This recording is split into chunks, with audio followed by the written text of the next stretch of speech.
Hello, everybody. Welcome to In the Box. I'm Penguins beat writer Chris Bradford, joined by Matt Sunday here at the Highmark Studios on lovely Carson Street, and we're going to talk a little bit hockey, Matt. Yeah, I'm a Penguins podcaster first, photographer second. I think that's the way that it goes. And a pretty good photographer at that, and a pretty good Penguins podcaster. Oh man, thank you so much. We were just talking about forgetting Sarah Marshall, and we were singing in here. We're not gonna sing this week. Yeah, I'm not going singing. into Limp Bizkit, or I can't sing the Russell Brand "Forgetting Sarah Marshall" song that I was singing. I forgot how dirty that movie was. But dude, Russell Brand is a sweet guy. Like, if anybody was gonna win the cup and celebrate in a great way, would you not think it would be Russell Brand? That would be a good one. I could see him going a little crazy, but I thought he was like sober now. Dude, he might go into full-blown relapse mode. Maybe Ovechkin-like, would you say? Yes, I don't think. Well, obviously we've seen the Penguins win the Stanley Cup, but I don't think we've seen them quite so publicly having so much fun as Mr. Ovechkin and the Washington Capitals. No, we talked about this a little bit before starting the show here, but this is going to get a little hate from the Penguins crowd, the crowd that we cater to. Yeah. But all of the Stanley Cups that I've seen Evgeny Malkin and Sidney Crosby win, along with everybody else on those teams, I don't think even the first time was ever as enjoyable to watch any of those players celebrate the way that Alexander Ovechkin did after finally getting that off of his back. You know what? I mean, I think teams have always gone crazy winning the Stanley Cup. I mean, you certainly remember, the Oilers in the 1980s, supposedly taking the strip clubs, and the Rangers in '94. I think they had, Eddie Olczyk took to Belmont Park, and you hear all the stories. The Lemieux, the bottom of the pool in '91 or '92. But I think in this social media age, it's so much more out there, and I think Alex Ovechkin is certainly the most out there kind of guy. So I mean, it's kind of like the best of both worlds, and I have no problem with it. No arrests yet, so. Well, think about even before the partying started, because when he goes to Commissioner Censorship, his name here, he goes, and he's not the first guy to touch the cup, of course, because his name here, Voldemort, has to grab it, but he grabs that cup, and he's just screaming the second that he gets it, and then he takes it down the ice. All of the Vegas fans are still in attendance, by the way. I mean, they're witnessing just something so magical for their first season, regardless of whether the Golden Knights won the cup or not, which we were all wrong about. But thanks for reminding me. He finds some red in the crowd, and he just starts pumping that thing. Yeah, he's an outgoing guy. I've heard some stories about Ovi. Guy who tells the best Ovechkin stories actually is Danny Smith, the Steelers special teams coordinator. He was a coach down in Washington, and he got to know Ovechkin pretty well. And I can't repeat anything that was said, but the things that you're seeing here since Washington has won the Stanley Cup, it's kind of what he does. Yeah, I mean, it's kind of a throwback. We were talking, DK and I talked a little bit about Alexander Ovechkin's old commercials. He does some car commercials and other things in Washington, just as all of the Penguins do here. But the outtakes from his earlier commercials, they're just incredible. He talks about give me some Russian vodka and then I'd be better. you're like, this dude's a rookie filming a commercial, and he's asking for vodka so that he can loosen up and do this a little bit. And I think that's what we're seeing. It's been great. Yeah, I've always thought, I put it this way, Ovechkin is the guy you want to be, and Sidney Crosby is kind of the guy you maybe, if you had a daughter, you wouldn't mind her marrying because he's such a gentleman, type. But Ovechkin, he's just like the guy you want to be. You definitely want to have at a party. Oh, yeah, absolutely. And we saw that the best scenes, I think, so far are when the Capitals took the Stanley Cup to the Washington Nationals game. And Ovechkin is doing keg stands with the fans outside. And it looks like he is beyond. Now, he's Russian, and Olimata is not. So when you look back to last season and you see Olimata, the images of him passed out with his jersey out on his balcony there. Yeah. Alexander Ovechkin doing keg stands. He is literally unconscious at this time, and the fans are chanting "Ovi, Ovi." His eyes are almost closed. He's got it. He's adjusting his hat. He's pumping up the crowd with his hand. I just love seeing it. And then he goes into the place. They all take their picture with the Nationals. They do all of the things that the Penguins have gotten to do for the last couple of seasons when they went to PNC Park. But then the guy is just so into it. He's holding the Stanley Cup above his head during an inning when they can't show him on the Jumbotron. He's waiting to be shown on the Jumbotron holding the Stanley Cup up, and people from across the ballpark there are taking cell phone pictures of him across the field, holding the Stanley Cup up in their suite and like circling him and tweeting them out. Man, I just loved seeing all of it. I got to go with the fountain. I thought that was pretty cool. And they actually like invited the common folk to go in there with them.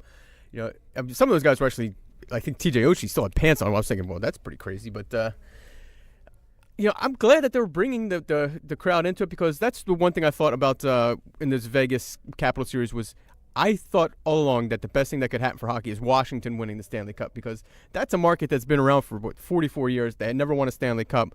It's become a really good market over the last 10 years, in large part to Ovechkin. And now that they finally won, hey, man, go crazy. Why do you think that's good for hockey? Aren't you a Flyers fan? Shh, don't tell anybody. No, I'm a secret Capitals fan.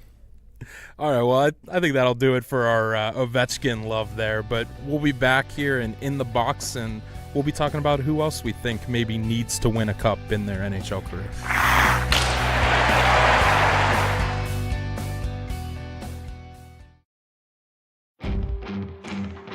Miller Lite is the original light beer, and we'll always brew it to have more taste, with only 96 calories and 3.2 carbs.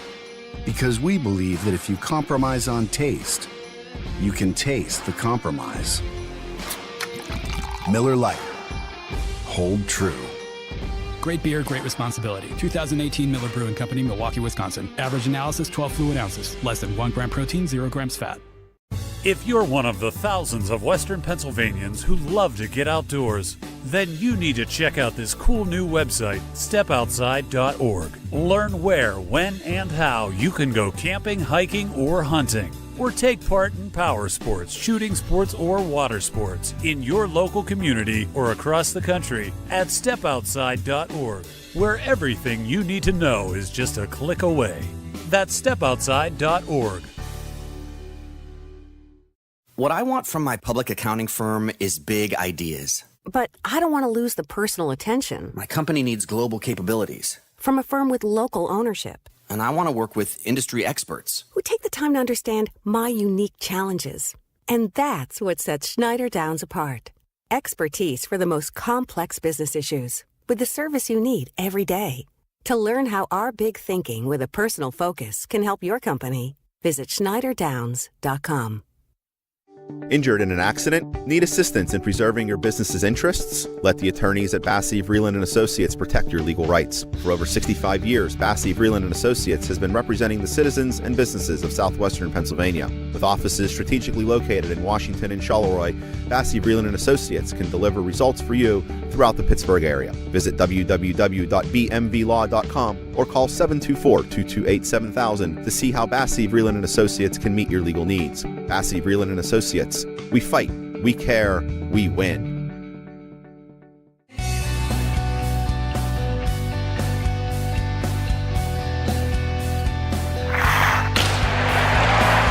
Welcome to In the Box again. Chris Bradford, Matt Sunday. We're talking a little bit about the Washington Capitals, a little bit about Alex Ovechkin.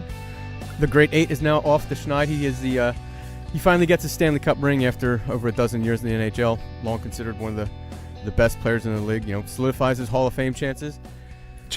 Well, greatest generational goal scorer. Okay, he's a lock at this point, but he certainly improved his stock, I think, in some people's eyes because he finally has the ring. I don't know how much people always say Raymond Bourque wasn't a great player until he won a Stanley Cup. Well, Raymond Bourque was 40 when he did. Ovechkin's like 32, so yeah, and different circumstances. Bourque was playing on like the greatest team in the unquestioned best team in the league. So, all right, so we're talking about who needs a Stanley Cup now to sort of solidify their greatness or their place in the game.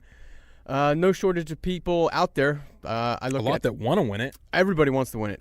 The guy I look to is Joe Thornton. Joe Thornton. Certainly one of the best playmakers, and he probably was the best player maybe for a few short years, I think in the early 2000s, right before the first lockout. I think he was definitely a guy that people looked at as the best player in the game. Didn't really get a chance at the Stanley Cup until, 2 years ago when the Penguins beat him. Yeah, as I loved him in a Bruins sweater. And then as the game evolved, it started to evolve away from the kind of player that he is because he's the sizey playmaker. He's Jumbo Joe. He's still one of the better passers in the game. It's a shame that San Jose was missing him for so long because they just didn't look like they stood a chance against Vegas in the postseason, and you just wonder if like a healthy Jumbo Joe gets things going. If they're just a different team, I'd love to see him win one just because his career's been so fun to keep track of, but I just don't know if he's going to have the chance. I don't think he's going to get it now. I mean, if San Jose didn't win 2 years ago and then he was hurt this year, so he had a chance against Vegas, team you think that maybe an expansion team, maybe you get by them and certain things happen.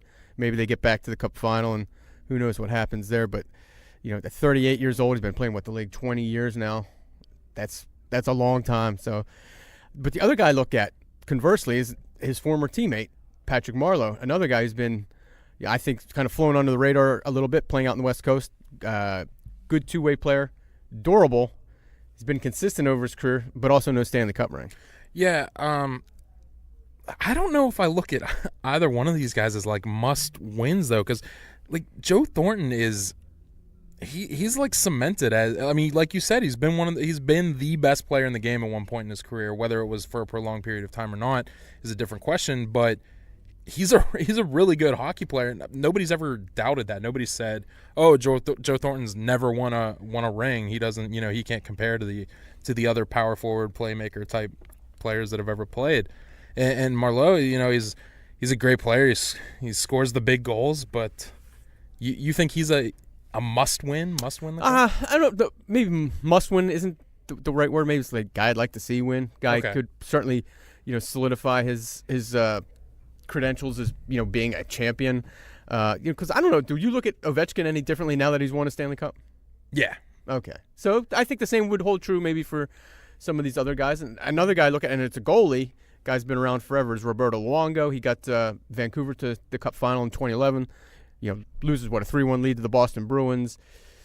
There's another guy. He's going to be up among the all-time wins leaders for a goalie, and he doesn't have a ring. See, I guess the way that I'm thinking about this right now is that those are three players that have done so much over a prolonged period of time. And Luongo, I mean, he's got the international success to back his resume up. He was just so good during that start. There were periods of time for the Canucks, even though they had, the brothers and great players. He carried that team through so much, and it was like the way the Fleury was used in Pittsburgh for a long time, where they just allowed other teams to kind of just have their way offensively and rely on the goaltender to keep them in it and move them along. Any other player you can think of? The only guy is Jay Bouwmeester, and he's another guy who's been in over 1,000 games in the league. Hasn't had an ounce of playoff success, but I don't really consider him in a class with the other three guys we mentioned. Yeah, I think I definitely think we're looking at this in a different way. I think you're looking at more along the lines of like the Bork, aging players. You'd love to see them win the Cup, maybe push them into the Hall of Fame type category if they have that on their resume. The thing that I'm looking at is a younger guy in Connor McDavid, who the way that he plays the game and already dealing with some injury early on and the team looking like they should have been a Stanley Cup contender maybe this past season. Certainly. And then just falling apart. And this Oilers team looking like they're just in another rebuild period now. The Penguins never really started to go through that with Sidney Crosby until maybe like 4 years ago when they made – started making the changes that turned him into this Stanley Cup team, and you started to see some doubt. But I'm not saying people are doubting Connor McDavid, but that the Penguins were never in a position when Sidney Crosby was young. They never missed the playoffs. Right. They were not going to be defeated. I mean, he was able to take games over. Connor McDavid is as well, but there's just something different about them, and if he's going to live up to the hype as the Sidney Crosby successor, people were ready to anoint him as like the best player in the league coming into this past season. Yeah, well, I think he still might be. As soon as this coming season, he might overtake Crosby as the player. But we're comparing McDavid to Crosby, and I sort of look at McDavid more like maybe Mario Lemieux in the late '80s, because the Penguins make the playoffs in '88, '89, and then they miss the playoffs in '89, '90. Then the following year they get back and win the Stanley Cup the first 2 in a row. I think that could happen, because I think last year what happened to the Oilers may be more of an outlier. I still think Edmonton as a team with Connor McDavid could win a Stanley Cup, because I think he's that special player. And even if he doesn't win it next year, he's one of those generational talents. He's going to win at some point, right? Yeah, no, I think he is, but we maybe 2 months ago didn't think that Alexander Ovechkin was ever going to win a cup. And it just took everything starting to fall in place. He was the best player for his team in the playoffs. He did have help, but when you look at Alexander Ovechkin last season in the playoffs and kind of disappearing and like, especially in Game 7. Where is Ovi? Yeah. He's slow. Yeah. Like, what is going on with this guy? Is he done? And then and then he wins the cup. McDavid hasn't played long enough to get to that point, but there is the possibility that down the road he's not looking at being able to be in a Stanley Cup. He's looking at an Ovechkin-like situation where nothing just happens for the Oilers in the way that they need it to. But I'm with you, though. I mean, I do think he gets one eventually. But in his career, I think that of all the guys we've mentioned, at least my pick, he's the one that I think has to win it because he's the anointed successor. He's Canada's top guy. He's, the young captain. He's all of those things. For him, he needs to win it. Not for the Oilers, not for the league, not for Russia. He has to win it for himself just so he can live up to all of those things that he's been compared to. That's a pretty good argument. I think you're swaying me a little bit. I was kind of going with the old guy thing, but certainly I think McDavid is a special talent, and again, he's going to win at some point, right? I mean, I hope so. I mean, Penguins fans aren't going to want to hear this, but I think it's good for the best players to have success in their careers. And when he does win, I don't think you're going to see Connor McDavid at diving into pools or anything like that. A little more Sidney Crosby-like? Yeah, I think he's going to be a little more professional. A little more. Are you a little more polished, let's say. That's unfair, man. Eventually he just waited. He waited for so long. He did it professionally. He didn't kill anybody in the streets. He's good. Hey, no arrests, no foul. So they're playing fair. They got Uber nowadays, so they're playing fair. Neither one of us is going to win a Stanley Cup, but we will probably be back here in the box next week at some point. So we will talk to you guys then. For Chris Bradford, I'm Matt Sunday, and Chris Brenson on the other side of the window. Talk to you soon.